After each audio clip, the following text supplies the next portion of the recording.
that all men are created equal. Black Man Thinkin. Freedom is never more than one generation away from extinction. We didn't pass it on to our children in the bloodstream.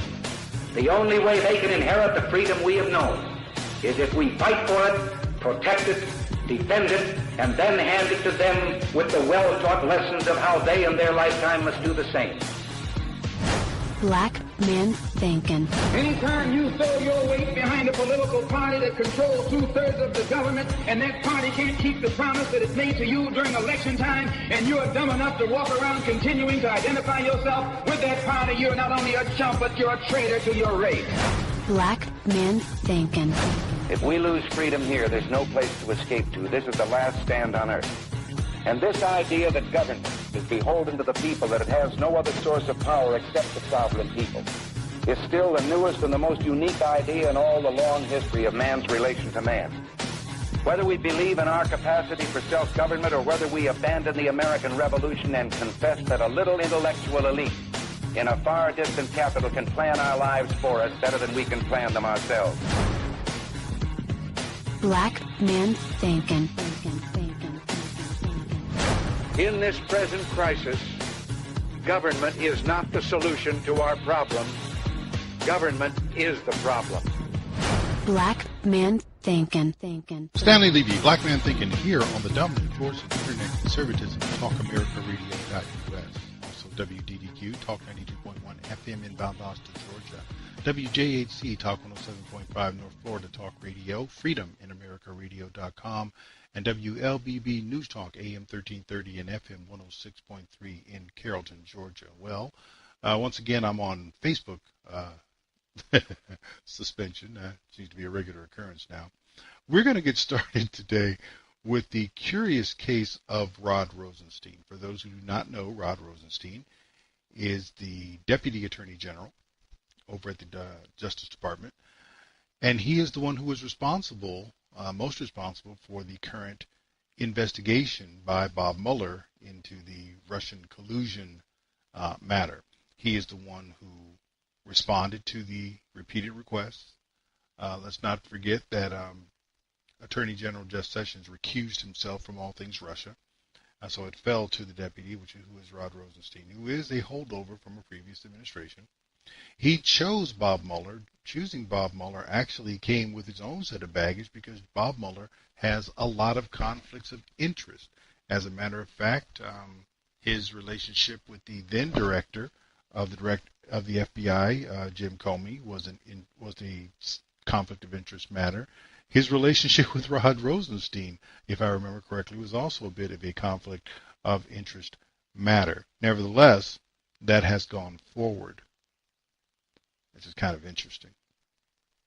He has often been criticized for not exactly, how do you want to say it, being responsive to Congress, not necessarily doing a very strong job of oversight in limiting the scope of the investigation into things related to Russia. Bob Mueller has been allowed to roam into areas where I'm not even sure why he's there and have no idea what it does with Russia, what it has to do with Russia. But Rod Rosenstein has refused to reel him in. So you put those two things together, the collusion, the lack of control, I guess that's the best way to put it, I won't say a lack of oversight. He knows what Bob Mueller is doing. He's just not limiting him to what anyone would think has to do with Russia. It's a very wide-ranging probe, so to speak. That, along with his unresponsiveness or ignoring sometimes of Congress, actually got him into enough trouble with Congress that they sought to impeach him back in July. House Republicans are considering whether to force a vote on a resolution to impeach Deputy Attorney General Rod Rosenstein.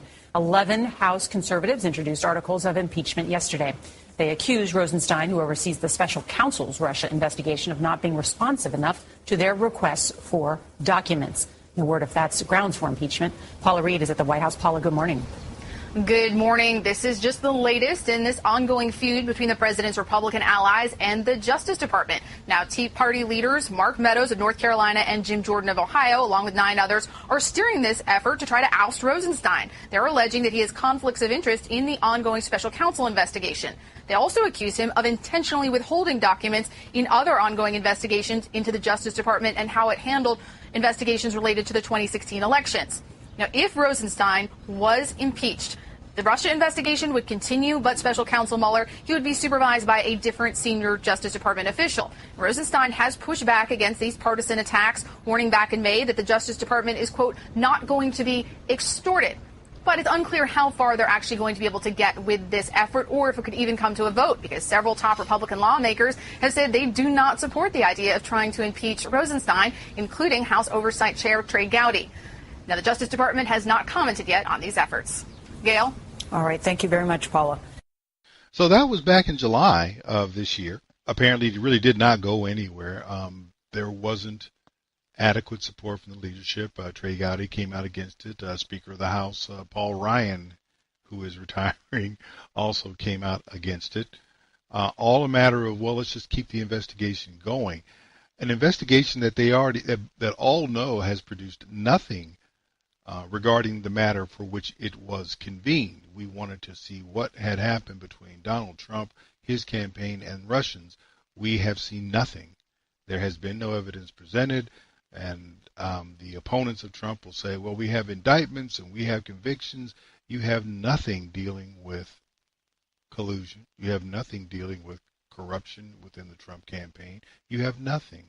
And so what about Paul Manafort? Paul Manafort was not convicted of anything that he did wrong with respect to the Trump campaign. Some of the things for which he was being prosecuted were acts that occurred even before Donald Trump was a candidate. I have no idea what that would have to do with him colluding with Russia in the 2016 campaign. Nevertheless, they have secured convictions for things that did occur. And I want to make sure people understand this. If the federal government wants to convict you of something, they will convict you. I don't care who you are. If they want to convict you of something, unless you have a heck of a lot of money, you will get convicted. They have unlimited resources, and there are more laws in this country than a couple, and everybody who can hear the sound of my voice is guilty of some violation of U.S. code. You just haven't been told about it yet. Nevertheless, as we move forward, all the back and forth had actually gotten to the point where there was a time last week, I believe it was, Donald Trump summoned the good Mr. Rosenstein to the office, to the White House, and there was speculation about what would happen. Turned out that was going to be that was nothing more than a cabinet meeting, a routine cabinet meeting, and Rosenstein, I keep pronouncing his name differently, Rosenstein was supposed to show up in to basically make up for his boss's absence. Attorney General Sessions was not going to be available. But he also was supposed to meet with Donald Trump, and there was rampant speculation about whether or not he would be resigning or be fired or what. And the White House didn't really dispel any of those rumors. Of course, that wouldn't be the president's role anyway. But that was also going on during the week of Kavanaugh nonsense. So that was interesting. Fox Business News actually reported on this with respect to Weinstein in that regard, talking about whether or not he should testify under oath. Anytime that you have the second highest official in the Department of Justice suggesting that they should wear a wire and tape the President of the United States, it's not only wrong, but it has national security implications as well. And so I think the time is now for Rod Rosenstein to be held accountable. That's Freedom Caucus Chairman Mark Meadows. He was on Fox Business last night stressing the need to investigate Deputy Attorney General Rod Rosenstein. This is Mr. Rosenstein is preparing to sit down with President Trump tomorrow. The speculation is flying, and as it has been all week, whether he's going to resign or be fired or stay in his role, at least for now. Here now on the phone is Doug Burns, former federal prosecutor. Doug, doesn't Mr. Rosenstein have to testify under oath before Congress? No, I think he does, David. I agree with that. I mean, look, my take on it, honestly, is that he wasn't serious when he was saying he was going to wear a wire against the President of the United States. I worked in the Department of Justice myself for 9 years, and it seems, really inconceivable that the deputy AG would be serious about that. But at the same time, he should absolutely come in and testify under oath. And that includes all kinds of other topics, obviously. And also this thing about the 25th Amendment. I mean, let's get to the bottom of it and let's hear what he has to say. Absolutely, David. In addition to testifying, all of this came from the notes of the fired deputy FBI director, Andy McCabe. And if we were able to see those notes, we could get a better idea of whether he was saying it as a joke or whether he was serious. Well, there's no question about that. Absolutely. Let's take a look at what was contemporaneously written down as notes and really get to the bottom of it. As far as tomorrow's meeting is going to be extremely interesting, though. Maybe I'm jumping ahead a little, but I think it's a little bit of a counterintuitive head fake, the idea that he's either going to resign or be fired, David. I'm not so sure that's going to happen. What do you think did happen? Because on Monday we heard these reports, very credible journalists, Jonathan Swan and others, suggesting that it was definite he'd either been fired already or his resignation had been accepted. Yeah, if I'm not mistaken, it's interesting that you say that, David. I'm pretty sure I saw at least one article basically that said that he had either resigned or been fired, and my head was exploding because to me that didn't make a lot of sense. The reason I say that is because him leaving the post of Deputy AG in light of the fact that he's the titular head of the Russia probe, it's a whole different discussion. I mean, you can put to the side some of the other issues about, isn't he a witness to the Comey firing? Isn't he himself conflicted and he shouldn't be involved? That's not just, from the right sound points. Those are serious points, okay? But putting that to the side, the president knows full well politically that the left is just thirsting beyond to have him take some action against Rod Rosenstein because of the way it sets up the posture of the Mueller probe. That may well be what stopped either his firing or his resignation being accepted if it was offered. But he is also, besides being the titular head of the Russia investigation, or at least the overseer of the Russia investigation, he was also instrumental in creating this whole process by signing the FISA warrant that allowed the FBI to spy, essentially, on Americans, particularly those in the Trump campaign. And the question is what the FBI was using to back up that FISA warrant and whether or not it was based on Russia disinformation in the Trump dossier. Shouldn't we definitely see that FISA warrant? Now, I'm very glad you raised that because, again, it's all too easy for everybody to say, the right is raising these points about the FISA warrant to just deflect the Russia probe.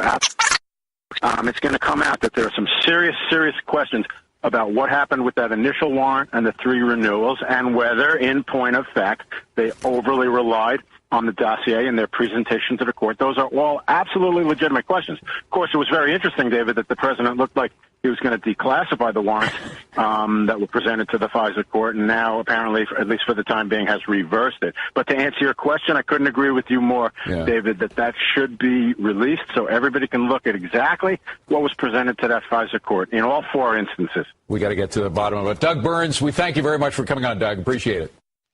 So, again, that was going on while the Kavanaugh hearing regarding his confirmation was getting heated up. And so you had the speculation he was going to meet, he being Rosenstein, meet with President Trump on the 27th, I believe it was. But then something interesting occurred. The twists and the turns that we saw in the Kavanaugh hearing took place, and Donald Trump decided that the meeting should be postponed. Today, the White House has been in transit between New York and Washington. Hallie, what are you hearing from the West Wing? A couple of things here, Brian. I'm just off the phone with a source who tells me that the plan for today, as we talk about Judge Brett Kavanaugh, who will be coming forward now momentarily after Dr. Ford wraps up, the plan for him is to be watching all of this from Vice President Mike Pence's ceremonial office here on Capitol Hill. We know that Brett Kavanaugh has left his home and has arrived here. Presumably, he will have an opportunity to watch the rest of this questioning if he has not already at his home. We know the president is also watching. We know that because his press secretary says so. We know that because the president has said his focus will be on this. And to underline that, Brian, the president has now canceled his meeting that was planned today with Rod Rosenstein. That is now being pushed until next week so that the president can specifically not take any attention away, not distract from this hearing. Remember, earlier in the week, we were talking about that split screen moment, what we're watching now here on Capitol Hill with the president potentially talking with Rod Rosenstein, the man who oversees the special counsel investigation, maybe going to fire him or accept his resignation. That has now been backburnered, at least for another couple of days, several days. I will tell you that in talking and texting with Donald Trump's people that are close to him, allies of the president and the White House, there is a sense of, I might characterize it as grimness. There is a sense that this process is not benefiting Republicans the way that Rachel Mitchell is being held to these 5-minute time limits, the questioning, the tone of the questioning, et cetera.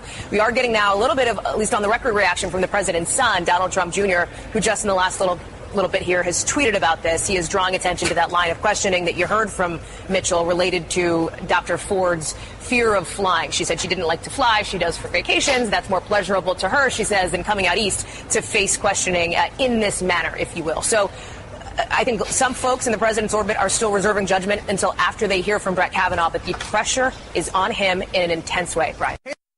Okay, so in all the normal NBC bashing of all motives Trump may have, you had the bit of information there that is actually significant, that the planned meeting with Rod Rosenstein was going to be kicked into this upcoming week.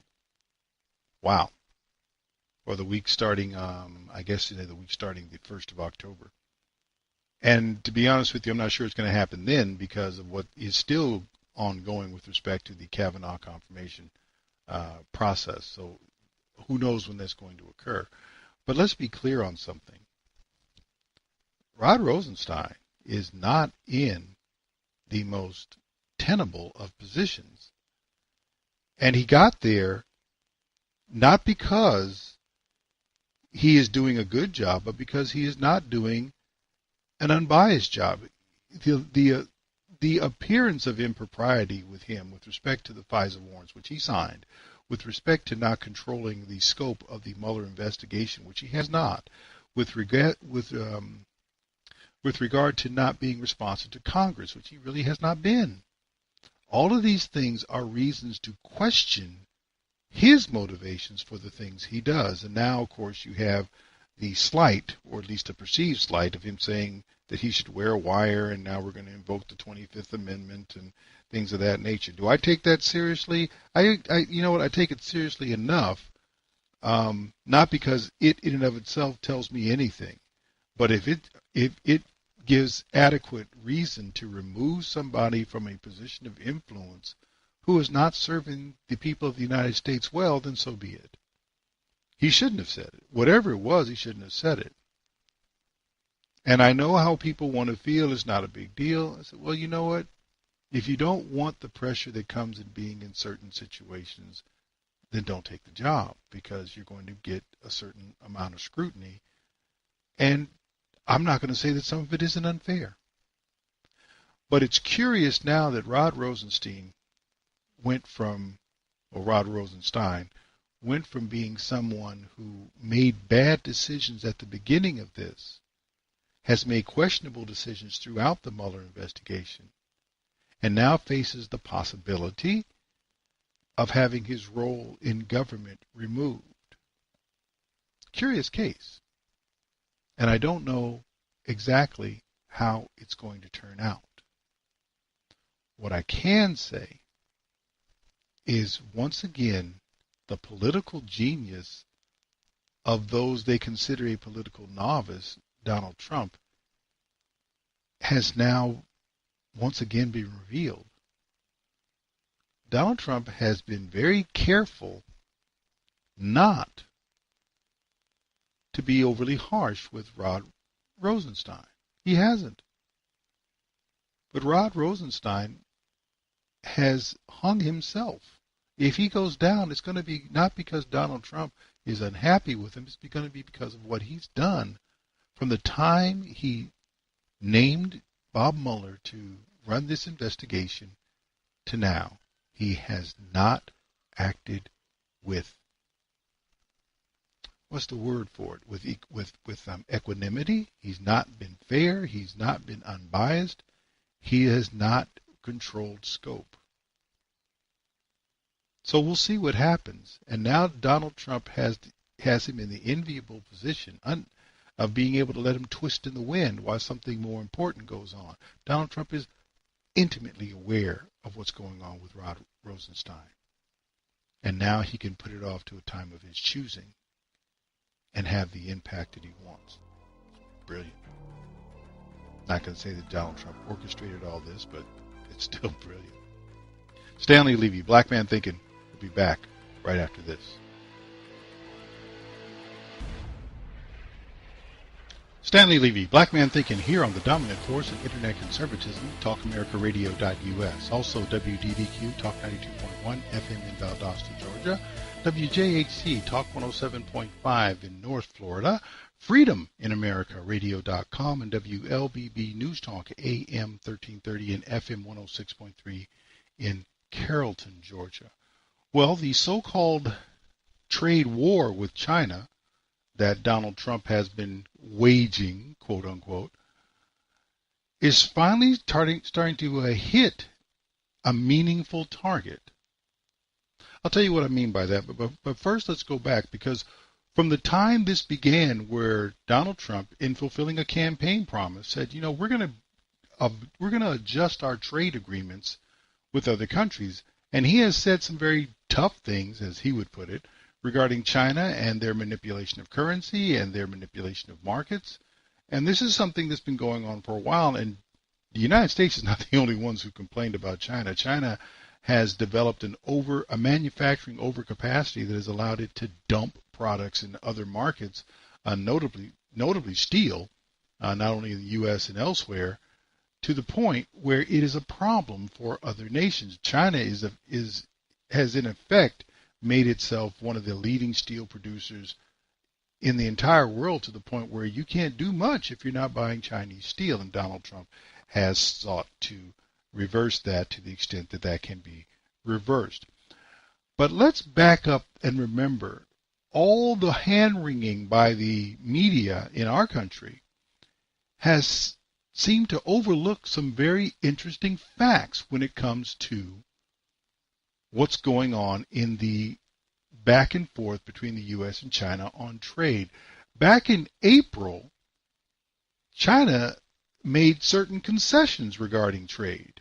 Chinese president has announced plans to open up the Chinese economy. Xi Jinping also took veiled swipes at the United States during his speech at a meeting of Asia's financial leaders. Manila Chan's been following the story and joins us. Is this a break in the action, so to speak? I wouldn't jump on that just yet, Ed. These were actually his very first public comments since the U.S. and China have locked horns over the tit-for-tat tariff threats over the last few weeks that we've seen. Speaking at the Bao Forum, President Xi had this to say about what he expects to continue to grow the Chinese economy beyond the 40 years or so since they actually went global. We will lower the import tariffs for automobiles. At the same time, we will lower tariffs on some other imports. We will work hard to respect the people's demand for superior imported products. I want to make clear to everyone that China's open door will not close, but instead will open even wider. And in 40 years, China's economic transformation has brought it to become the world's second biggest economy, second only to the United States. Many calling some of President Xi's remarks about telling some countries to ease up on their tariffs on China as directed squarely at the United States. But President Trump is taking those remarks and making it a win for himself, tweeting this just a little bit ago. He said, very thankful for President Xi of China's kind words on tariffs and automobile barriers, also his enlightenment on intellectual property and technology transfers. We will make great progress together. Now, this baffling many, since China has just recently filed a formal complaint against the United States with the World Trade Organization. The WTO will, in fact, mediate a 60-day consultation period between the U.S. and China as the two nations have continued to up the ante to a combined tune of potentially over $150 billion in tariffs levied against one another. So, Ed, I guess depending on where you sit, on which side of the Pacific you sit, that you might see President Xi's comments as either a swipe or a concession, but certainly we're just seeing the beginning of this tariff talk, Ed. And they've said all along it's a big negotiation. Thanks, right. Manila.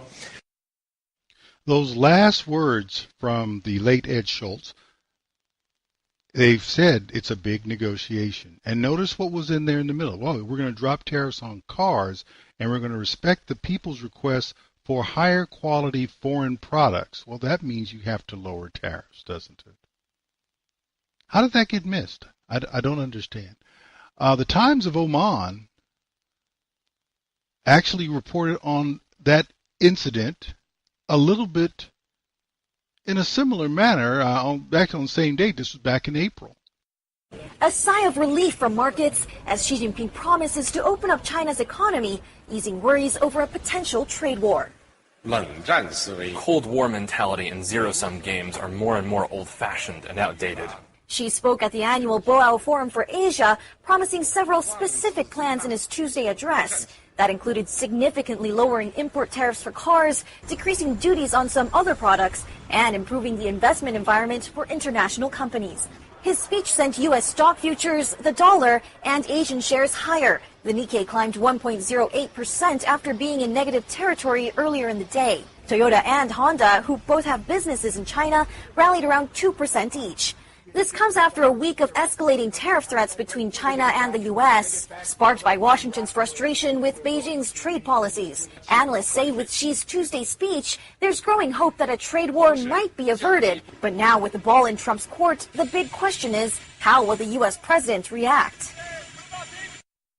Well, of course, the U.S. president reacted characteristically. And when I say characteristically, let's remember something. Donald Trump has been systematically and doggedly following through on the overwhelming majority of his campaign pledges. He said that we were going to get new trade deals, ones that worked better for the United States than the ones that were currently in place. If you've been keeping up, NAFTA has been renegotiated. At least Mexico has renegotiated in a way that actually could help American farmers more. Canada is, well, still negotiating.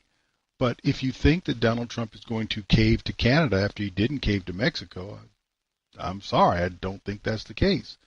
Because in all of these instances, these other countries need the United States much more than the United States needs them economically. All you have to do is look at the relative size of GDP. I think the Mexican economy is like 1/18 of the U.S. economy, and I think the Canadian economy is like 1/9 or 1/10. They're not going to do anything to hurt the United States, which is a very low exporting economy in the first place. They need U.S. And again, going back to what was in the Russia Today segment, they've said this is all a big negotiation.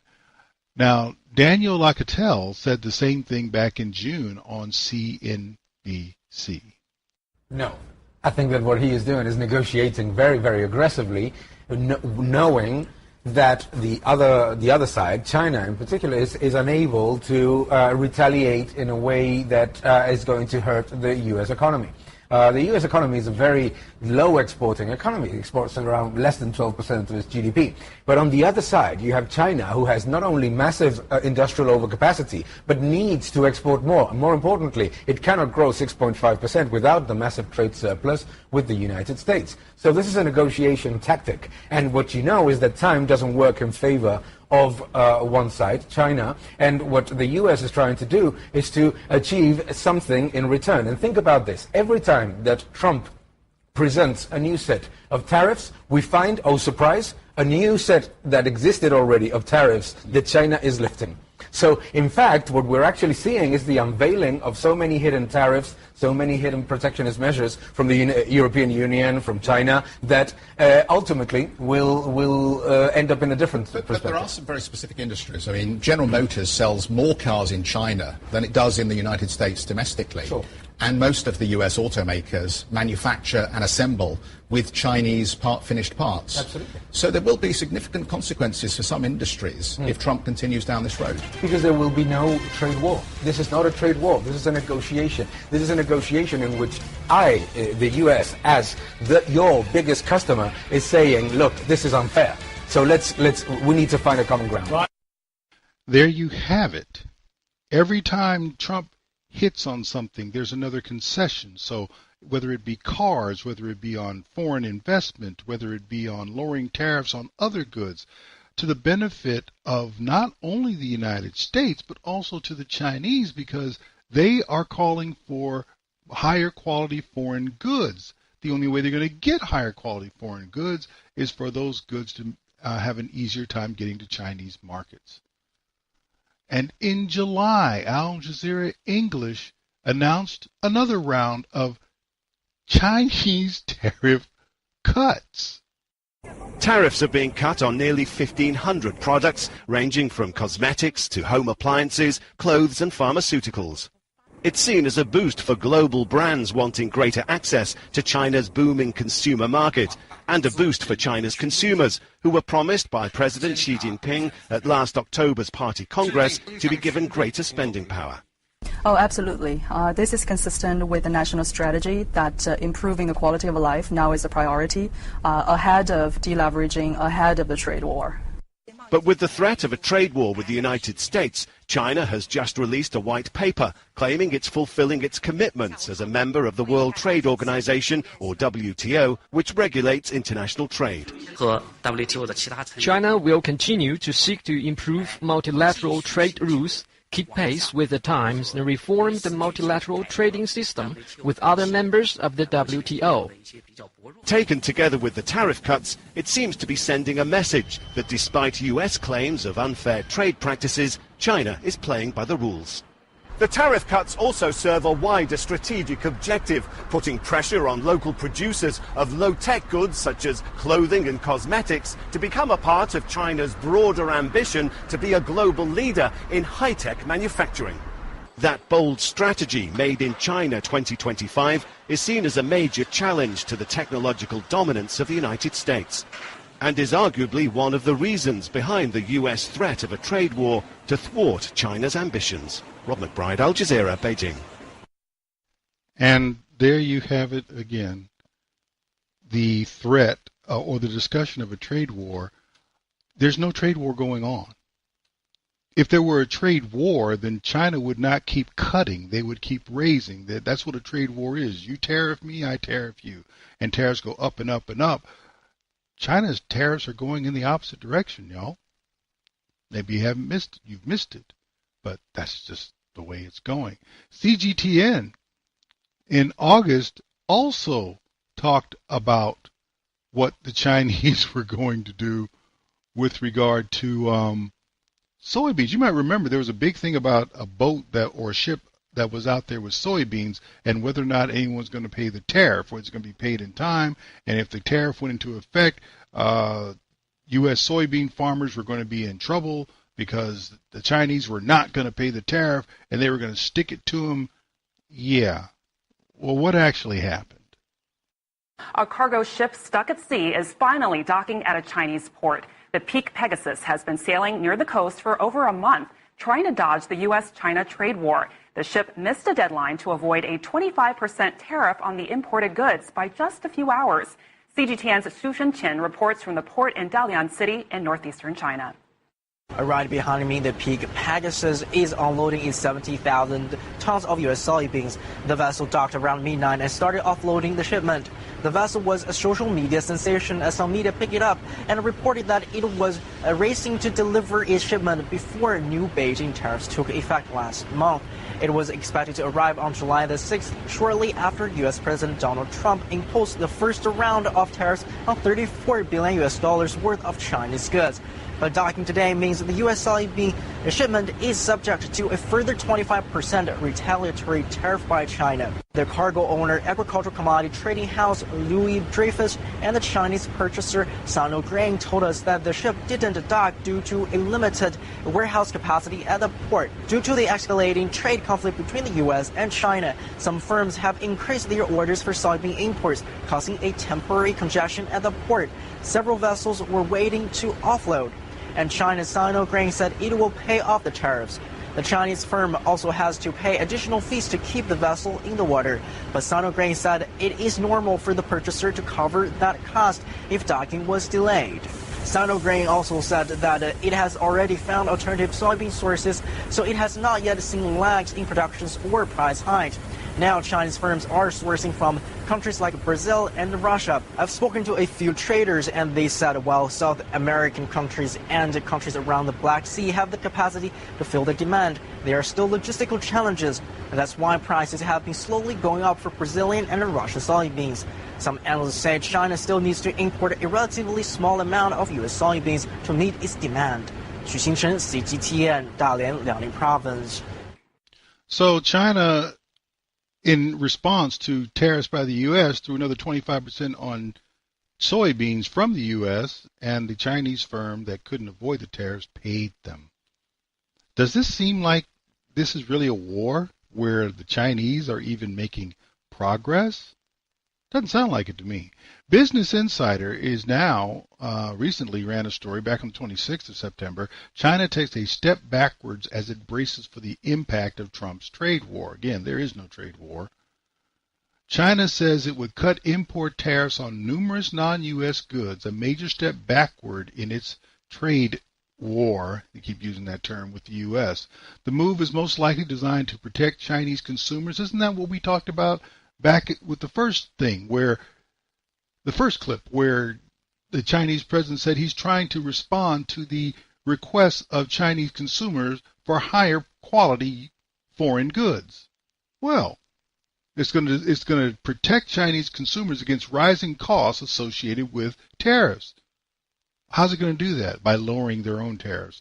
The cuts in tariffs are expected to save Chinese consumers and businesses something of the order of 60 billion won, or $8.7 billion US, according to Reuters. Do you not get it? This so-called trade war that everyone's afraid with is doing nothing other than prying open the Chinese markets.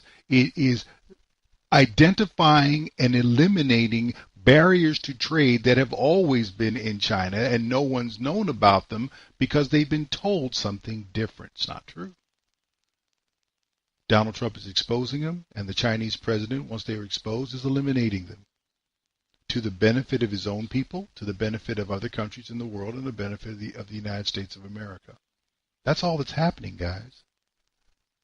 So this whole thing, because we've now hit manufacturing, because if you start allowing these other goods in here, then Chinese manufacturing is going to slow down, which actually puts the onus on the Chinese to revamp their economy so that they do not have massive overcapacity in production. It's getting interesting now, folks. Make America Great is hitting trade. Stanley Levy, Black Man Thinkin', will be back right after this.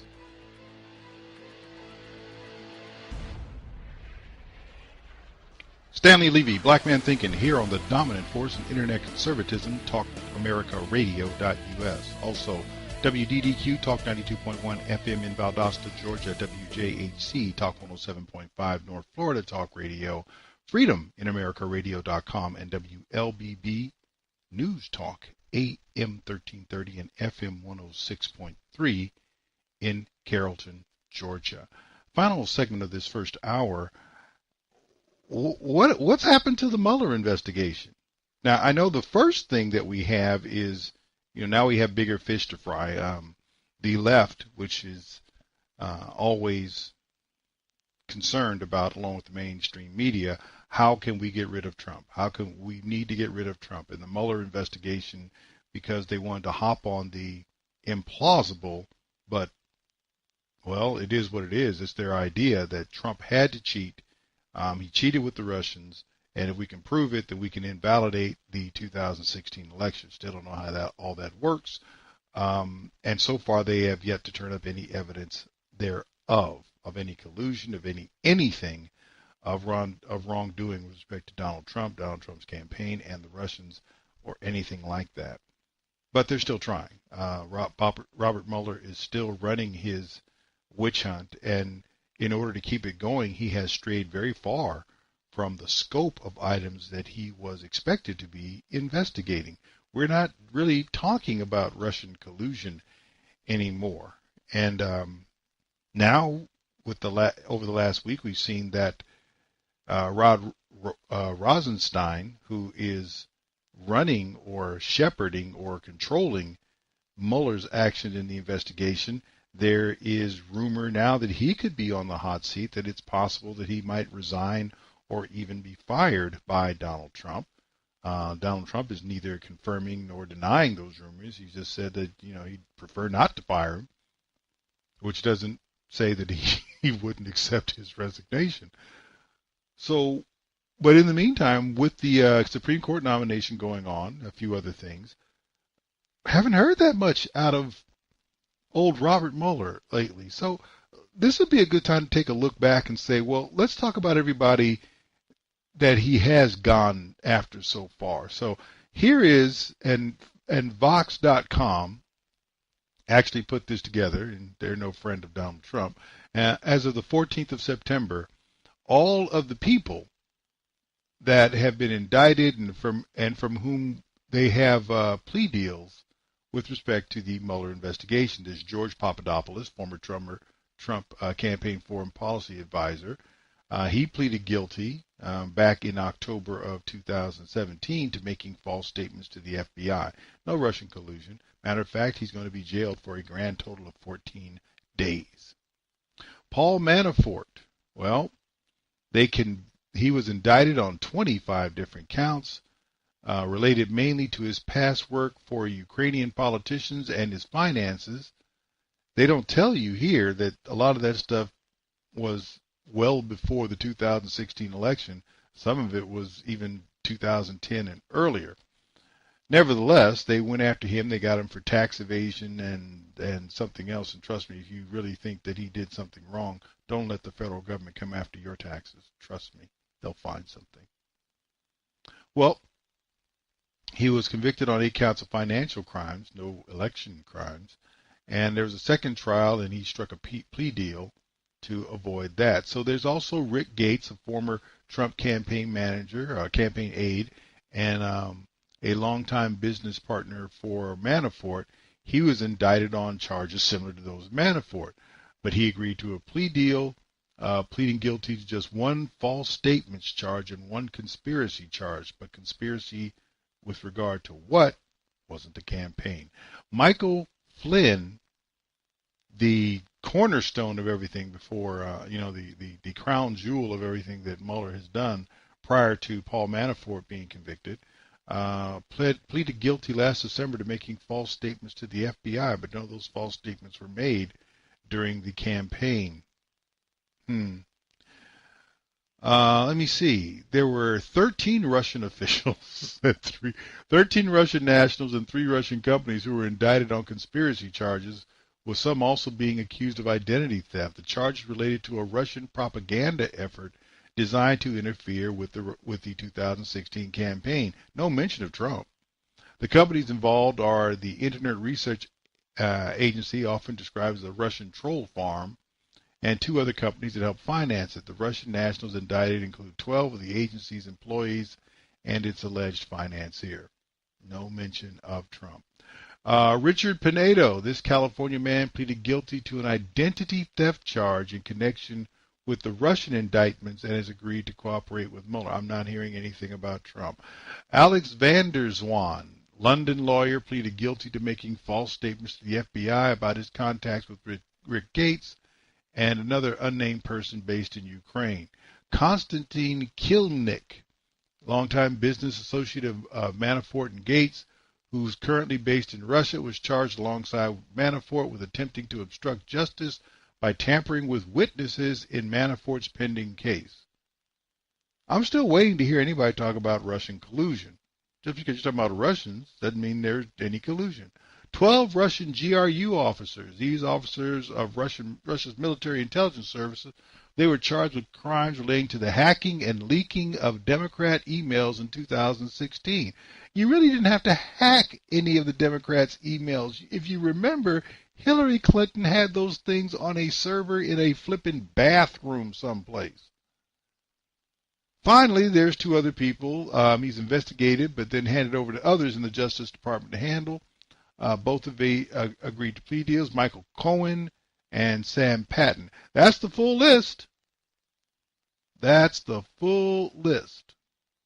Not one person has been indicted, charged, convicted, or sentenced for Russian collusion with the Trump campaign or vice versa. Not one. So what's going on now? It could be that Mr. Mueller, although I doubt this, it could be that Mr. Mueller is finally giving in to the notion that there's no there there.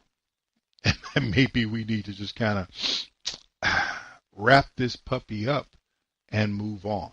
Do I believe that? I want to believe that. And I don't want to believe it so much because I don't believe that there was any Russian collusion. I don't believe there was any collusion. I want to see it move on so that we actually get to the business of addressing what the Mueller investigation is covering. It is providing cover for the deep state in Washington, D.C. Because the number of people, look at what we've managed to do. While we're doing this, Robert Comey is still walking around breathing free air. While this investigation goes on, that's going to continue. If for no other reason, Bob Mueller and Jim Comey are really good friends. It was one of the reasons why Bob Mueller's selection as special counsel was opposed by a number of people because of that obvious conflict of interest, because James Comey was the director of the FBI at the time. Andrew McCabe, well, he seems to be headed on his way to prosecution, but that's not going to happen as long as this probe is ongoing. The same thing for Peter Strzok and Lisa Page. We know they're dirty. We even know how dirty they are. But now, as long as we can keep the investigation going, we can look for other ways to keep these people out of jail. The same can be said for Lois Lerner of IRS fame, who went after people simply because, and used the power of the IRS against them simply because they happen to be right-leaning in their political ideology. She has yet to face any consequence, and I guarantee you, as long as this probe is going on, she will not face any consequence. That is what's really going on here. When you look at Mueller, this is smoke and mirrors. We have had people saying it, politicians saying it for the longest time. When are we going to get there? When is this going to happen? We've been looking, been waiting. We've had Nancy Pelosi. We've had, Chuck Schumer. We've had Maxine Waters, who keeps beating the drumbeat of impeachment.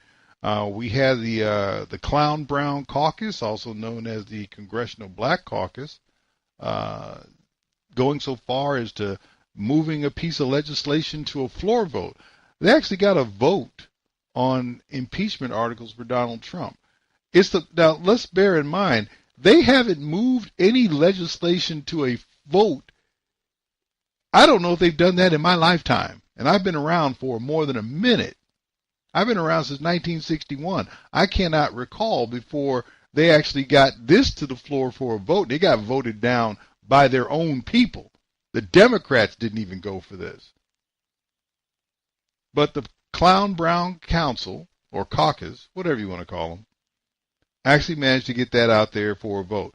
Did it do anything for the plight of black people in urban areas? No. Did it do anything for the plight of black people who had not yet seen the record low unemployment? No. Did it do anything for those who are still being left behind as the economy grows despite record low unemployment? It didn't do anything. It did absolutely nothing for anyone black.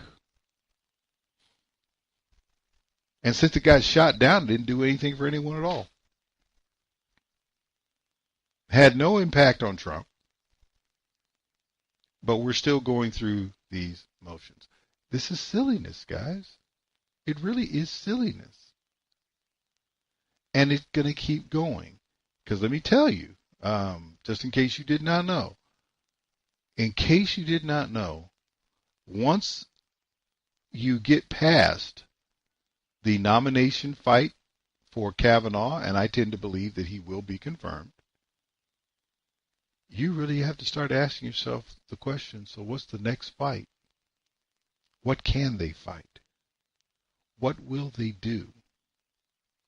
How are they going to try to go after this? How are we going to spread or expand the scope of the Mueller investigation to whomever else needs protection in the deep state until the unlikely happens, which is that they find something after upon some basis to go after Trump, or they find plea deals and bargains so that they can spare all these people, including folks that we're not talking about yet, like the Clintons and the Obamas and of the world.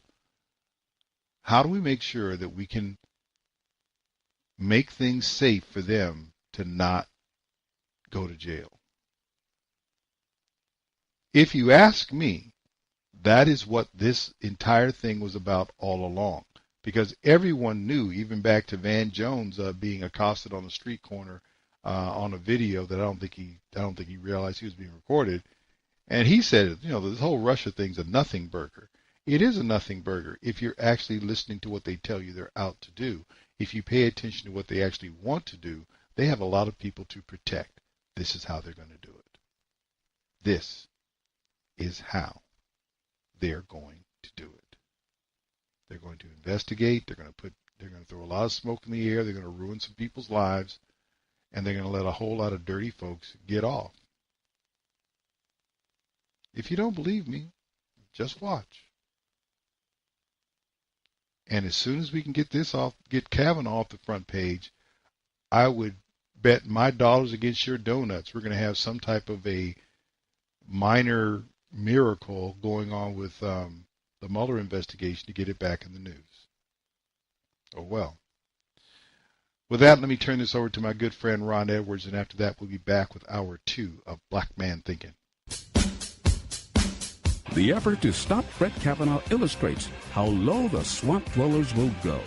Hello, I'm Ron Edwards. On today's page from the Edwards Notebook, the life of Brett Kavanaugh has been one of high achievement from high school until he was tapped by President Trump to be appointed to the U.S. Supreme Court. Kavanaugh was known as Mr. Clean, who has been dragged through the mud of accusations of sexual misconduct. Kavanaugh strongly stated, quote, "This is ridiculous and from the Twilight Zone. Don't know who this is, and this never happened," unquote. The truth is, Judge Kavanaugh is a casualty of a much bigger battle over the heart and soul of the future of the United States of America. For example, Judge Kavanaugh is a strict constitutionalist who believes in the rule of law, reveres our constitutionally limited form of government, and loves God. Those opposed to him are on a mad mission to maintain abortion, undermine the Constitution, maintain open borders, and want to create a permanent, amoral, dependent underclass. And that's just for starters. We must not fall for their tricks, for we have a republic to save. I'm Ron Edwards. Join me Wednesdays at 1 p.m. Pacific, 4 p.m. Eastern, on AmericaMatters.us, SHR Media, and Sunday midnights on Talk America Radio Network. Ron Edwards, the new voice of America. Sponsored by the Tri-County Liberty Coalition. I have a dream. One day, this nation will rise up, live out the true meaning of its creed. We hold these truths to be self-evident, that all men are created equal. Black Man Thinkin. Freedom is never more than one generation away from extinction. We didn't pass it on to our children in the bloodstream.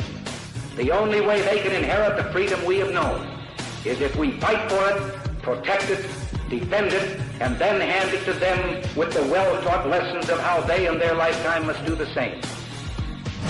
Black Man Thinkin. Anytime you throw your weight behind a political party that controls 2/3 of the government, and that party can't keep the promise that it's made to you during election time, and you're dumb enough to walk around continuing to identify yourself with that party, you're not only a chump, but you're a traitor to your race. Black Man Thinkin. If we lose freedom here, there's no place to escape to. This is the last stand on earth. And this idea that government is beholden to the people, that it has no other source of power except the sovereign people, is still the newest and the most unique idea in all the long history of man's relation to man. Whether we believe in our capacity for self-government or whether we abandon the American Revolution and confess that a little intellectual elite in a far distant capital can plan our lives for us better than we can plan them ourselves. Black Man Thinkin. In this present crisis, government is not the solution to our problem. Government is the problem. Black Man Thinkin. Stanley Levy with Hour 2 of Black Man Thinkin here on the dominant force of Internet conservatism, TalkAmericaRadio.us. Also, WDDQ, Talk 92.1 FM in Valdosta, Georgia. WJHC, Talk 107.5 North Florida Talk Radio. Freedom in AmericaRadio.com, and WLBB News Talk, AM 1330 and FM 106.3 in Carrollton, Georgia. Well, for those who aren't paying attention, and that involves almost everybody who is left of center and not a political junkie, we are looking at the Supreme Court nomination process being attacked using textbook Saul Alinsky principles. Many of you do not know who Saul Alinsky is. He is the author of a book, Rules for Radicals.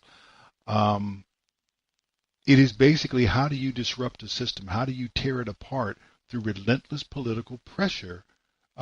Generally nonviolent, but relentless political pressure. And there's something that people do not understand about the Rules for Radicals. It depends upon those whom it targets to be good people. Because if you fight them in kind, then you will be targeted as something that you have striven not to be, which is bad. When I say that, I know it seems like I'm talking in circles, but let me give you this. Saul Alinsky's 12 Rules for Radicals, which you can find in his book, which is Rules for Radicals. Rule number 1, power is not only what you have, but it's what the enemy thinks you have. This is everything with respect to women and the Me Too movement. At the end of the day, women don't have the power to do this. Men can stop this anytime they want to, but they have ceded an amount of power to women that they do not have. Number 2, never go outside the expertise of your people. Play your own game. 3, whenever possible, go outside the expertise of the enemy. You do what you do best and try to make sure those you are opposing, notice how he calls them enemies. So every time someone who is acting under the influence of Alinsky, every Mazie Hirono, every Dianne Feinstein, every Amy Klobuchar, I guess that's her name, every Maxine Waters, understand they are not fellow Americans. They see you who do not agree with them as the enemy. Make the enemy live up to its own book of rules.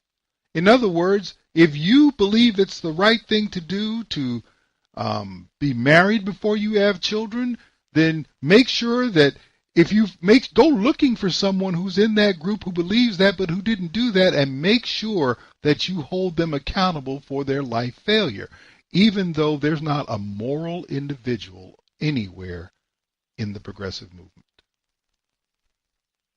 Ridicule is man's most potent weapon. That is what they do. They try to ridicule. That's what they've been doing against the current president since before he won. They've been trying to ridicule him, and in that way trying to denigrate. The problem was the American people have been inoculated by 8 years of Barack Obama.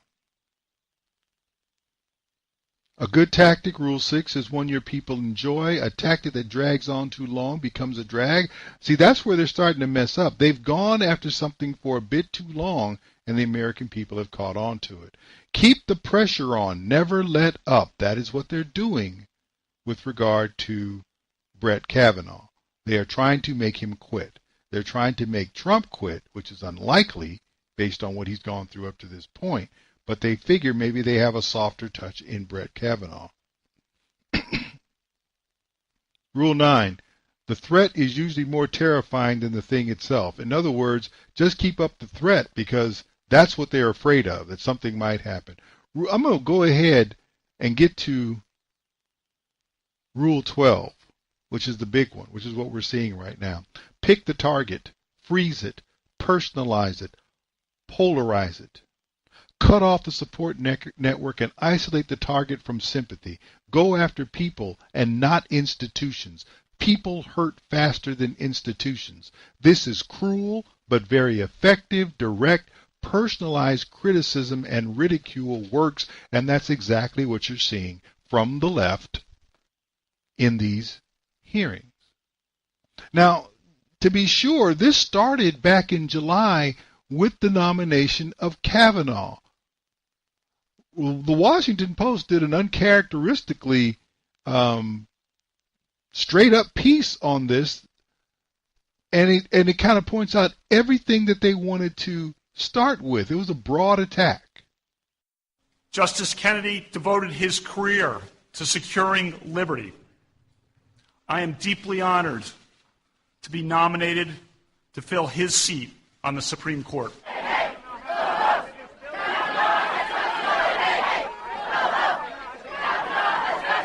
If Judge Kavanaugh is seated on the Supreme Court bench, 5 men will be empowered to overturn Roe v. Wade. It will affect women all across this nation. He has no commitment to preserving health care for women across this country. He is trying to rig a Supreme Court such that it will strike down protections for people with pre-existing conditions. And one of the key provisions of that litmus test was to find a judge who they were confident would overturn the Affordable Care Act, including protections for people with pre-existing conditions. Kavanaugh's record has shown consistently that given a choice between corporations and consumers, he's a reliable ally of big business, time and time again. You look at his rulings on consumer issues. This judge ruled that the Consumer Financial Protection Bureau that was set up to protect you, that was unconstitutional. If you care about common sense gun violence protection, Judge Kavanaugh is your worst nightmare. He has written troubling decisions rejecting something 90% of Americans want, common sense gun laws. Just in the nick of time, the president found a Supreme Court nominee who's on record saying the president should not be distracted with criminal investigations and prosecutions while he's in office. And he's clearly said in his writing he has an expansionist view of presidential power, in line with attempts that could be made to undermine this investigation. So there you have it. So let's talk about this. Okay, well, if he's on the bench, if Kavanaugh's on the bench, then the Mueller investigation is toast. If Kavanaugh is on the bench, consumer protections go away. If Kavanaugh is on the bench, there is no common sense gun control. If Kavanaugh is on the bench, then wow. Let me see. What else did they have? Oh yeah, the Affordable Care Act will be ripped to shreds. And of course, the number one argument, which is the only one that really matters, if Kavanaugh is on the bench, Roe v. Wade is in trouble. That's what they've been going after him for. That's what they went after him for from the outset. It really is. And to really hone that point even more sharply, on the 18th of September, Mazie Hirono, the senator from Hawaii, one of 4 women on the Senate Judiciary Committee, had this very enlightening statement to make about her reason for opposing Judge Brett Kavanaugh. Yes. Of course it helps that there are women on that committee, but you know what? I expect the men in this country and the men in this committee, and many of them, believe me, because we all signed on to this letter to demand an FBI investigation, but really, guess who's perpetuating all of these kinds of actions? It's the men in this country, and I just want to say to the men in this country, just shut up and step up. Do the right thing for a change. Okay, you can see I'm a little upset by this, the unfairness of it, but you have a second question? In a perfect world, or let me just rephrase that. The technical term for that is misandry. She hates men.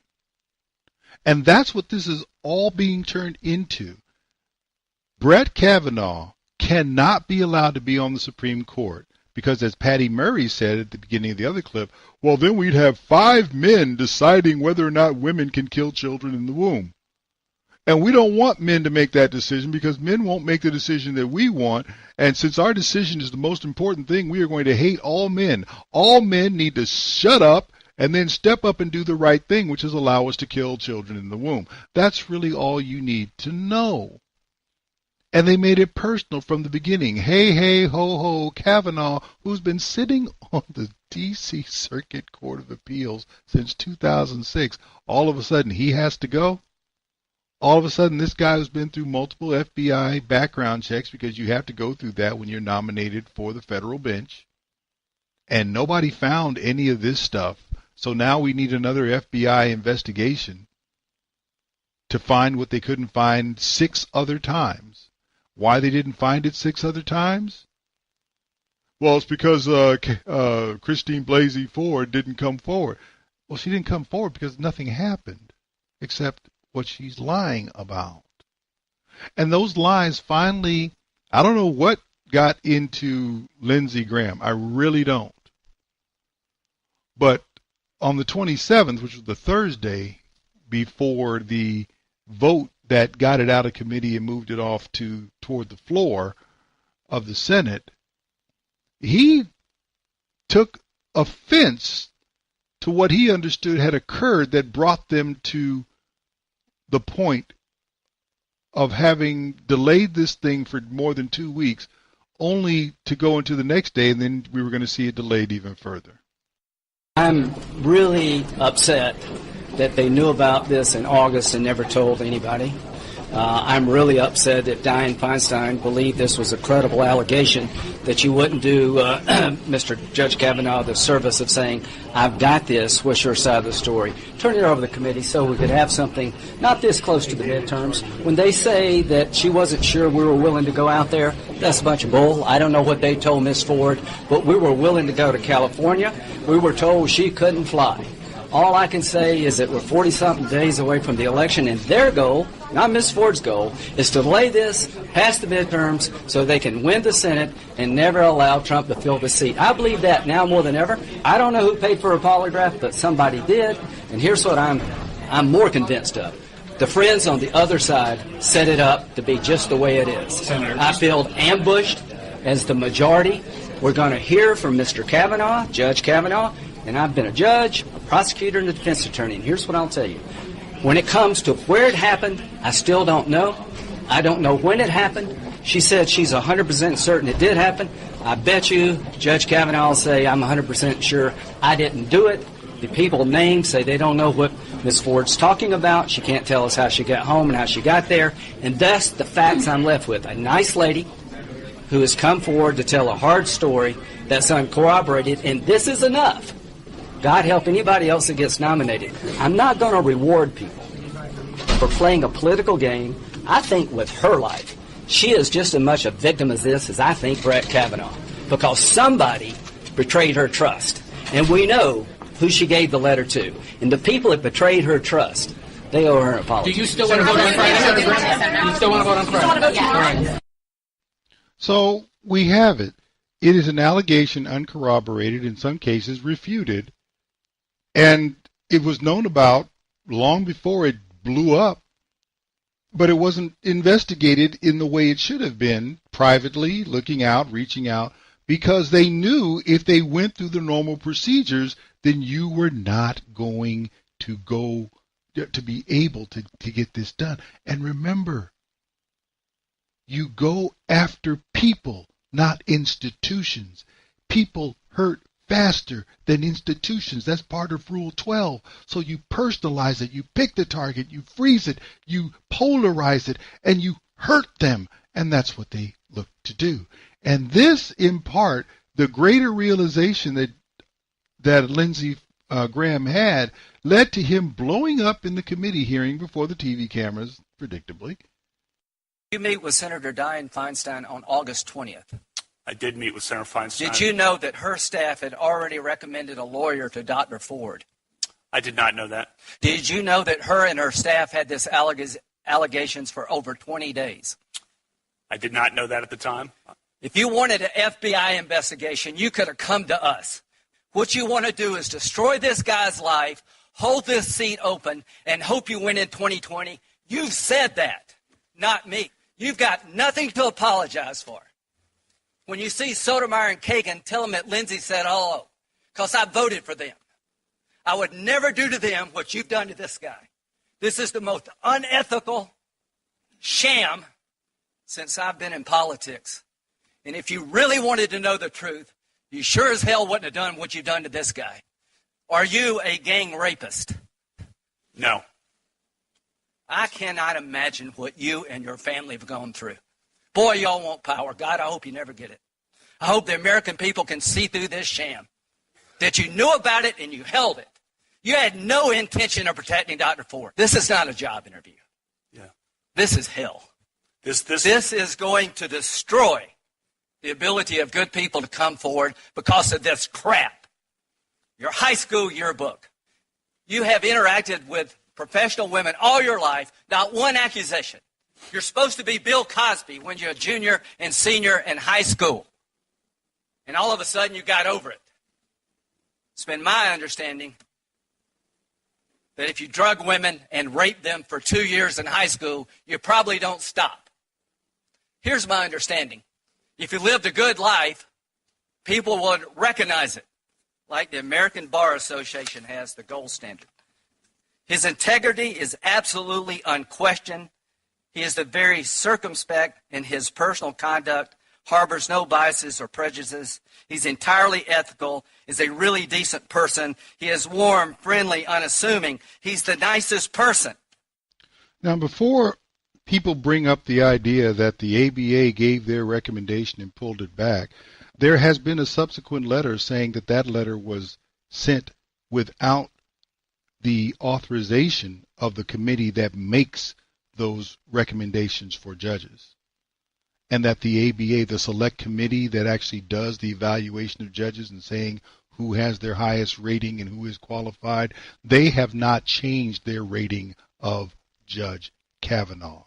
So it's a lie to say that the ABA has rescinded their highest recommendation. None of that matters. None of that matters, because what they're out to do is hurt people, because people hurt faster than institutions. The institution will stand, but if you can get those participating in it to get cold feet, to become hurt, to become damaged to the point where they are turned off enough to walk away from the process, then you have succeeded. And all this also goes back to the 11th rule. The price of a successful attack, Alinsky Rule 11, is a constructive alternative. Never let the enemy score points because you're caught without a solution to the problem. Well, wait a minute. What does that mean? The woman's lying. How do we know she's lying? She can't tell you when this occurred. She can't tell you where it occurred. The people that she says are eyewitnesses to what happened to her, all of them are saying, we don't even know what you're talking about because we also don't know when, where occurred. And one of them who you put there said, I never saw this happen. I don't know this guy that you're talking about having done this to you. And I've never been at any gathering with or without you, my friend, where he was present. She's lying. Well, Never let the enemy score points because you're caught without a solution to the problem. What was their solution? We need an FBI investigation to get to the bottom of these credible allegations. There was no credible allegation. It is a lie. It is a lie. The old saw, if you're not part of the solution, you're part of the problem. Activist organizations have an agenda, and their strategy is to hold a place at the table, to be given a forum to wield their power. So they have to have a compromise solution. What was the compromise solution? Let's get an investigation. What is the real agenda? Delay. Maybe he'll quit. Maybe we'll win in November. Maybe we'll win 2 Novembers from now. Maybe. I don't think so. I'm beginning more and more to think that the Democrat Party has overplayed their hand to the point where the electoral damage, which has been going on for 9 years now, is going to almost be irreversible for a generation. Such is the disdain with which the American people view these kind of tactics once they are aware. The other thing that's made very clear is the hypocrisy. Because with Kavanaugh, whom they are attacking and being very personal, going after his children, going after his wife, with no evidence, on the other side of the block, on the other side of the ideological aisle, you have Keith Ellison, who after a long-term relationship with an activist known as Karen Monahan ended, she came out with very credible allegations of physical and verbal abuse by Ellison upon her. They're out there in the news. I haven't heard one Democrat step up and talk about that. So let me ask you a question, because this is something that the CBS affiliate in Minnesota said back on the 27th, not that long ago, last Thursday. What's going on in the Minnesota Attorney General race that he's part of, where these allegations are known, but he's still allowed to be in the race without any real harassment? I find that fascinating. As the nation focuses on allegations against Brett Kavanaugh, a Me Too claim continues to be a major focus in the race for Minnesota's Attorney General. A former girlfriend accuses DFL nominee Keith Ellison of physical and emotional abuse. Congressman Ellison denies those allegations. Polls show this is a very tight race. A KSTP Survey USA poll released September 16th shows Republican challenger Doug Wardlow and Ellison with 41 percentage points each. The Star Tribune Minnesota poll released September 19th shows Ellison with a 5-point lead. That, though, is still within the margin of error. Esme Murphy had a chance to speak with both candidates today. And I know there's a real disconnect when you ask people if the Congressman Ellison allegations are having an impact on this race, Esme. Absolutely, Frank. It really depends on who you ask. Now, if you ask Congressman Ellison, he says no. Doug Wardlow, though, the Republican nominee, says yes, it is having an impact. Now, there has not been a Republican Minnesota Attorney General since 1972, and the polls you just mentioned clearly show this is a really tight race. As Congressman Keith Ellison campaigned at a North Minneapolis church, he says voters are not asking him about the Me Too allegations. They want to talk about health care. They want to talk about sometimes immigration. Republican Doug Wardlow disagrees. I know that the voters are coming to me and they're talking to me about the allegations quite a bit. The two candidates have dramatically different views on almost all issues. You are personally against abortion rights. You're against gay marriage. You're against an expansion of transgender rights. Are you really mainstream enough to get elected as Attorney General of the state of Minnesota? Of course I'm mainstream enough. I mean, I have very mainstream positions, and the fact of the matter is that the Attorney General's office is a law enforcement position. It's not a policy-making position. Wardlow says as Attorney General, he will defend existing laws he opposes. An exception is sanctuary city protections for illegal immigrants that some Minnesota cities, including Minneapolis and St. Paul, have in place. As Attorney General, I'm going to look for ways to fight against sanctuary city policies because I think they violate federal law. Congressman Ellison says he will work to protect sanctuary city measures and to protect working Minnesotans. The reason I jumped into this race in the beginning is because I was shocked at how difficult it is for Americans to afford their lives, Minnesotans to afford their lives. Political analyst Professor Larry Jacobs says in this tight race, Ellison could be in trouble. The big problem for Keith Ellison right now is he's on the defensive. He is not presenting his agenda. Instead, he's defending himself. Now, yesterday, Congressman Keith Ellison asked the House Ethics Committee to investigate his former partner's abuse claims against him. Congressman Ellison says he did that to help clear his name. A separate investigation by the DFL Party of Minnesota into the claims against Ellison is expected to be released any day now. Yeah, we've been hearing that for a few days. All right. Thanks, Esme. If you'd like more information about the candidates and about their stance on the issues, check out our WCCO election guide online. And remember, it is just 39 days until Election Day. Here's what I take from that. The Republican is running for Attorney General to uphold the law, and he says it's not a policy position, it's a law enforcement position. That's exactly what Attorney General is. Keith Ellison is running on it to help make people's lives more affordable, which has nothing to do with enforcing the laws. And back to the real deal, he beat a woman who's made her medical records and visual documentation of her allegations available, but I don't hear the same people who are going after Brett Kavanaugh, who's done nothing, and there is no evidence, credible or otherwise, to indicate that he has. The same people who are going after him are silent as church mice, when it comes to Keith Ellison. Why is that? Back on the 20th, in D.C., they were doing demonstrations against Kavanaugh, and the Daily Caller went out and said, you know what, we want to ask people, why are you not also demonstrating against Keith Ellison? And here is that piece of audio.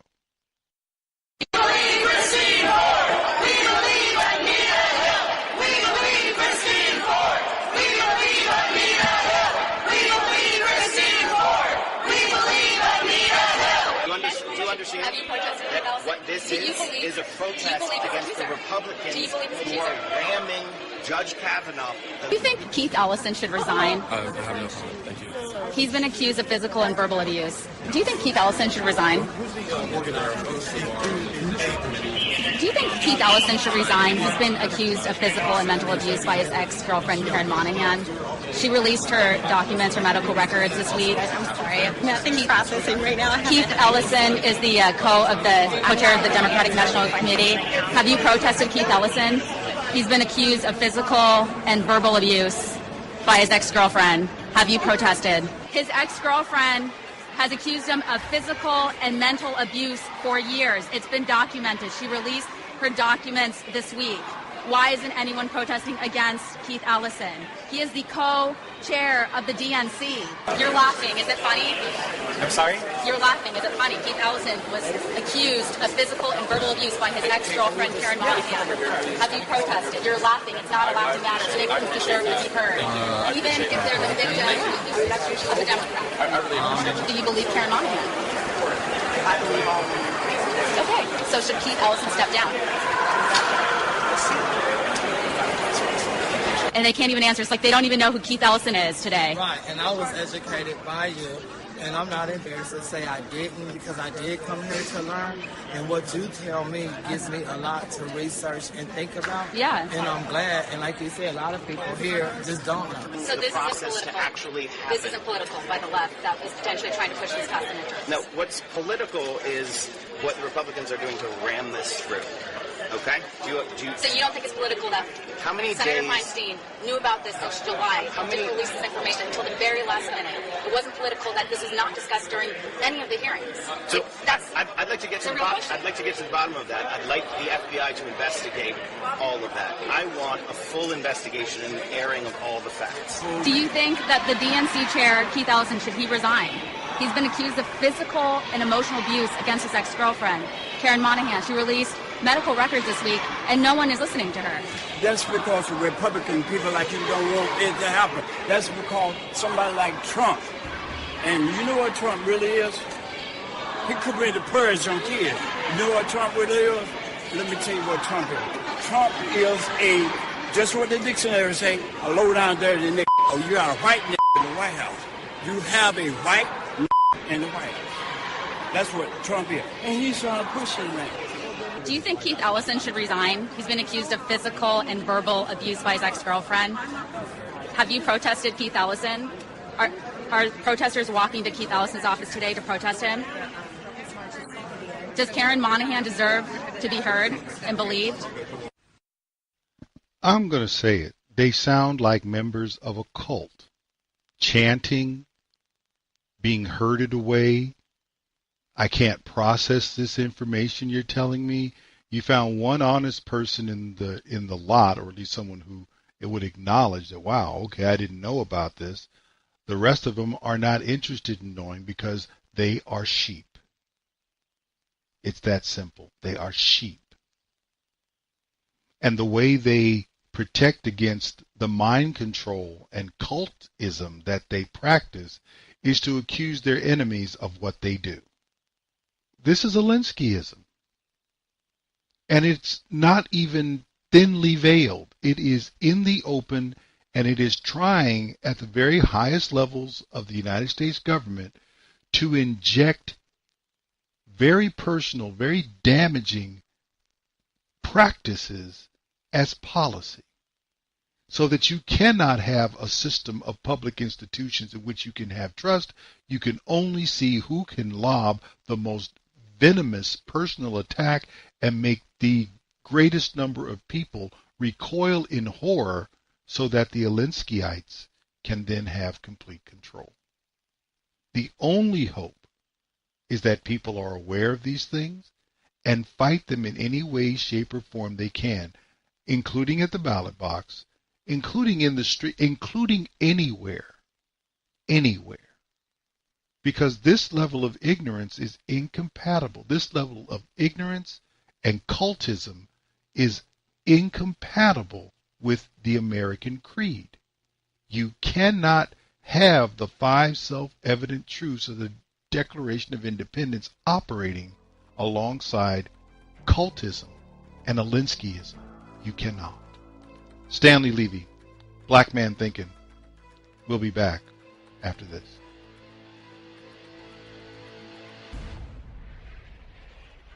Stanley Levy, Black Man Thinkin' here on the dominant force in internet conservatism, TalkAmericaRadio.us. Also WDDQ, Talk 52.1 FM in Valdosta, Georgia. WJHC, Talk 107.5 North Florida Talk Radio. FreedomInAmericaRadio.com. And WLBB News Talk AM 1330 and FM 106.3. I do want to apologize for the last segment being much longer than normal segments, but I felt it was pretty important to cover that topic. We are seeing a Saul Alinsky-esque type attack, very blatant, and laid out no differently than you could find in his textbook on this topic, which was his Rules for Radicals. And I said there was 12, there were actually 13. The interesting thing going forward now is the response, because the outrage that was not expected by the left or minimized as far as being important by the left has begun to engage. There are a number of people in this country who have seen how the proceedings involving Brett Kavanaugh have gone forward, and they are very disturbed by it. It is an idea, the idea that someone who can be accused obviously is not fit. And of course, in this Me Too environment and the fact that progressives are progressives, there is no one who is beyond accusation.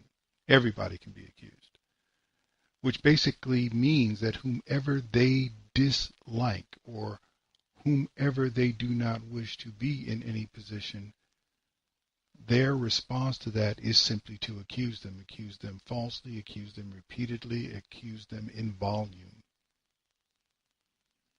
And that is supposed to move institutions away from people, because now they're isolating the person. They're going through exactly that part, as disgusting as it is, treating people like a target. They're going to pick the target. They're going to freeze it, personalize it, polarize it, cut off support, and isolate it from sympathy. They have done everything they can to bring that upon Kavanaugh. It has worked with some, but there is a backlash, and we'll see if the backlash is big enough. But now we see something else, because you will recall the repeated calls from the Democrats for an FBI investigation, knowing full well the FBI investigation is simply a rehashing of the questions that are already in the public domain and have been addressed in the media. They're not going to get different answers. They're not going to get different people. They're not going to get different answers. And as a result, since the conclusions are not part of what the FBI does, the FBI simply says, we went out and we gathered the facts. Here are the facts. Now you need to make a conclusion. We already know what the conclusion should be, because there are no facts that suggest that this man has done that of which he is accused. But what I'm liking right now, although I'm only somewhat encouraged, but it is likable, is that now the investigation shoe is switching to the other foot. What I mean by that is the Republicans are now, in response to this process that was done in such a character assassination style on Brett Kavanaugh, they have decided that that is something that should be looked into. Toward that end, Lindsey Graham, who's been on a Brett Kavanaugh saving tirade this past week, showed up on ABC this week with George Stephanopoulos, and he had this to offer. By one of the president's closest allies in the Senate, Senator Lindsey Graham, a member of the Senate Judiciary Committee. We saw him in the open. Senator Graham, thanks for joining us this morning. We just heard the president say he wants the FBI to do their job, that he would give them free rein. But the reports are that the instructions given to the FBI by the Senate leadership and by the White House actually have a quite limited witness list. Is that true? I know that Senator Flake, Collins, and Murkowski wanted a limited review. They wanted to talk, the FBI to talk to the witnesses that Dr. Ford named. They want to talk to Mr. Ramirez because she refused to talk to the committee. They're going to ask Mark Judge, did you ever see Brett Kavanaugh drug women or engage in gang rape? And I think that's going to be the focus of it. So there won't be. So Julie Swetnick will not be interviewed by the FBI? I think the allegation that she makes is outrageous. Not one Democrat mentioned it, but Mark Judge, who's named by Ms. Swetnick, as being part of the gang rape and the drugging women, will be asked, did he ever see this happen, or did see Kavanaugh engage in it? I got a real echo here, so I'm sorry. I'm sorry for that. I know we're trying to fix it as we speak. One of the questions, though, is it appears that the FBI will not be questioning those college witnesses who contradict Brett Kavanaugh's testimony about his drinking. Now, isn't that relevant, given that there clearly was drinking going on, at least it's alleged at the party? No, I think you're trying to portray him as a stumbling, bumbling drunk gang rapist who during high school and college was Bill Cosby. 6 FBI background checks over the years would have uncovered this. What we will investigate is who in Dianne Feinstein's office referred Dr. Ford to Ms. Katz. That's illegal, inappropriate in the Senate. So the FBI will do a supplemental background investigation. Then I'm going to call for an investigation of what happened in this committee, who betrayed Dr. Ford's trust, who in Feinstein's office recommended Katz as a lawyer. Why did Ms. Ford not know that the committee was willing to go to California? Who released the anonymous letter given to the committee by Cory Gardner? We're going to do a wholesale, full-scale investigation of what I think was a despicable process to deter it from happening again. Do you accept Dianne Feinstein's denial? Yes, she says that I do. To her, but only to her. Now, in that you find, or I find, both encouragement and discouragement. The encouragement is the idea that we're going to actually find out what happened and put Democrats and their staffers under investigation.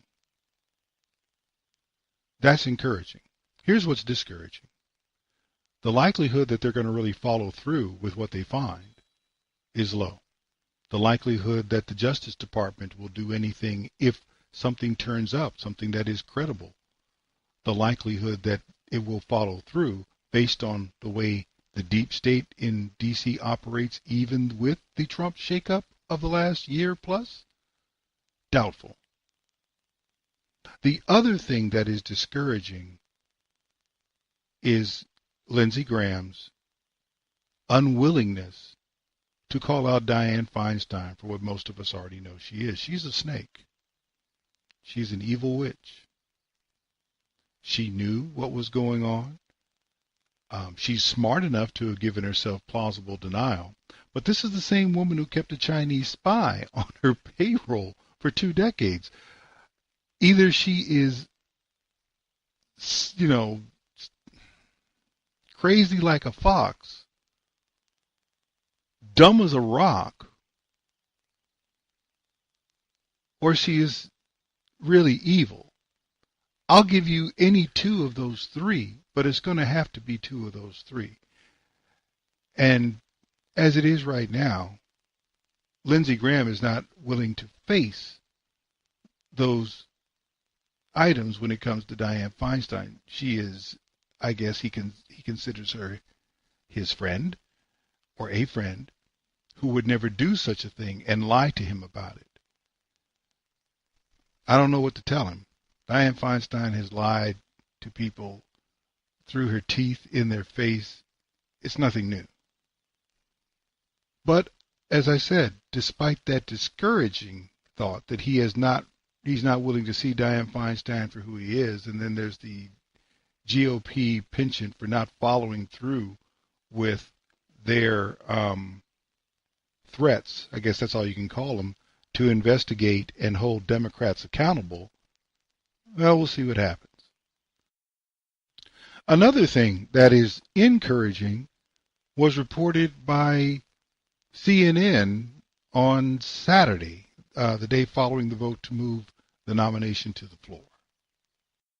Breaking news just into CNN. The Senate Judiciary Committee is now referring to the Justice Department what it calls apparent false statements that alleged misconduct by Supreme Court nominee Brett Kavanaugh. Now, Chairman Chuck Grassley is seeking a criminal review of one individual. We don't know who that person is, but this person apparently provided a tip to Congress, now found to be false, of an incident on a boat in 1985 where a woman was reported to have been sexually assaulted by 2 heavily inebriated men, one of whom she referred to as Brett. Now, to be clear, this is completely separate from the accusations brought by Christine Blasey Ford, Deborah Ramirez, and Julie Swetnick. We'll stay on top of this story and bring you any more information as it becomes available. Again, encouraging and simultaneously discouraging information. Someone made a false statement to Congress. Well, there's been more than one of those, but they're taking one and saying we're going to refer this for criminal investigation. That's encouraging. What's discouraging is there's only one. Every accusation made against this nominee has been false, demonstrably false. So Swetnick, who they're not even going to look into during the FBI investigation, why isn't that false information given to the Senate Judiciary Committee to be looked at the same way as what we're going to investigate as far as the 1985 lie? Why not? And once you determine that there is no basis for what Christine Blasey Ford is saying, why is she exempt from criminal sanction? Oh, well, I know she must have gone through something. I don't know what she went through, but whatever it is she is not telling the truth about it. She doesn't know.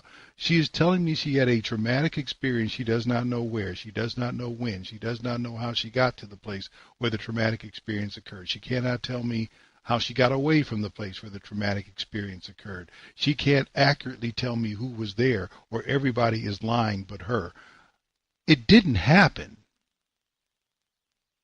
That is the reasonable deduction and conclusion from what you have in front of you. Feelings do not an incident make. But again, the encouraging thing is perhaps we will see an investigation. But I already know how the Democrats are going to play this. If your investigation into Kavanaugh turned up nothing, then it doesn't matter what investigation. Why are you investigating other citizens? They were just doing their duty. They were just trying to make sure that the nation was protected from someone who we think is a danger to the country because he doesn't like abortion. Wow. You really need to understand what you're up against. We'll follow that up in the next segment. Stanley Levy, Black Man Thinking. We'll be back right after this.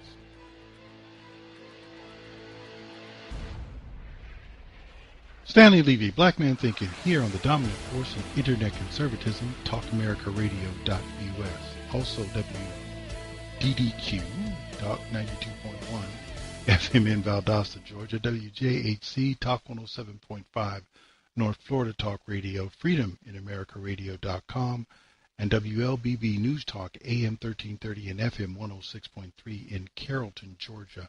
Final segment of the show, and a necessarily short segment. I just have to ask the question. You've seen what has gone on. You've seen ever since the election of 2016 and even during the campaign of 2016, what is going on with the left in this country? And I spent some time tonight going over the rules for radicals that were put together by Saul Alinsky back in, I believe, the 60s or the 70s. And the fact that the left is following those very carefully. Now, let me make sure you understand something. When someone is treating you as their adversary with respect to Saul Alinsky's rules for radical, you're not a fellow American. You are an enemy. You are a target. You are someone, or to be honest, something, simply to be marginalized, to be overthrown. Your personhood is only acknowledged to the point where it can be used to hurt you, because it's easier to hurt people than it is to hurt institutions. Here is my question. These people are not American in their thinking. I don't care what their citizenship says. I don't care if they were born here. These are not Americans in their thinking, because treating fellow Americans in this way as targets, as enemies, as people unworthy of sympathy, as people who do not deserve a presumption of innocence. There's nothing American in that. There's nothing there but a call to battle. And my question is, how long will this rampant and blatant un-Americanism, anti-Americanism, go without a proper reward? And I'm not saying that they should be rewarded with office. They should be rewarded with American scorn. They should be rewarded with having no say in how America is run. They should have no say in how its people are governed.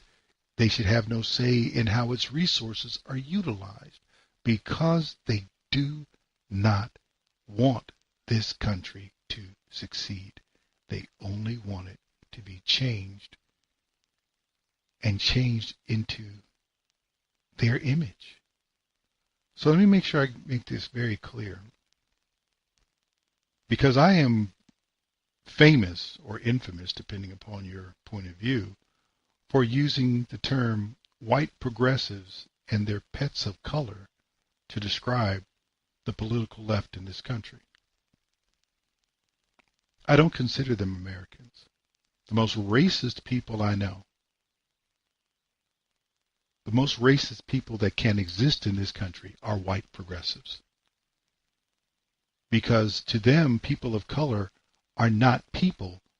They are pieces on a board. They are only to be played at certain times, move forward or move to the side or put in position as leverage. The most racist people in action in America are black progressives because they hate everybody. They can't stand white people, even though they do everything that white people tell them to do. White progressives, they do everything that white progressives tell them to do. But they hate white people. They don't like Hispanics. They're not crazy about Asians. They have all kinds of thoughts about Jews. None of them are positive. And what they want you to do is identify with them on the basis of things that mean nothing to them. They want me to, let me say it this way. Those who are anti-American in their thinking but happen to have American citizenship want me to identify them as citizens. Yeah, we're all patriotic Americans here. No, you're not. And so I'm not going to think of you that way. And for the black people who want to try to say, well, we're just, we got to be black. I said, you know what? Your idea of black doesn't help anybody who is black. I'm not with that. America is going to start looking at the left as what they are, anti-Americans with American citizenship, and deal with them the same way they would any other traitor. And that's our show. God bless you. God keep you. And until I get the chance to speak with you again, do take care.